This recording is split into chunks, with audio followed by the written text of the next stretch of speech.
এত বড় সমস্যার সম্মুখীন হব বুঝতে পারিনি। আসসালামু আলাইকুম এভরিওয়ান, আমি নাইস। তো এই যে দেখো, ভিডিওটা স্কিপ না করে দেখতে থাকবে, তাহলে বুঝতে পারবে কী হয়েছে না ছিল। তো এই যে দেখো, যে ট্রেন আমাদের পৌঁছানোর কথা ছিল রাত্রি 8:30টার সময়, সেই ট্রেন আমাদের পৌঁছেছে রাত্রি 1:17। আর এই যে হাওড়া স্টেশনে এখন আমরা রয়েছি, এরপরে যাবো আমরা আমাদের মানে কাটোয়া লোকাল ধরতে। কিন্তু দুঃখের কথা, কাটোয়া লোকাল ছিল না, ছিল ব্যান্ডেল লোকাল। সেই ট্রেনেই উঠে পড়েছি।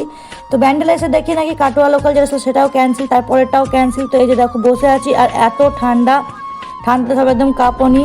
পুনেতে এত ঠান্ডা না যত ঠান্ডা এখানে। তো এই যে দেখো, মেয়ে কোলে ঘুমিয়ে রয়েছে, ওকে ব্ল্যাঙ্কেটে ঢেকে দিয়েছি। তারপরে এত ঠান্ডার জন্য হাজব্যান্ড নিয়ে এলো এখানে গরম গরম চা। তো চা খাচ্ছি এখন, রাত 2:52 বাজে। আর এই যে দেখো সঙ্গে এটা। তো আর কোনো ক্লিপ নিয়ে নিই, বাড়ি পৌঁছে গেছি সোজা দেখো সকালবেলায় 9:30টার দিকে। তো এই যে এই খেলনাগুলো দাদি কিনেছে ওদের জন্য।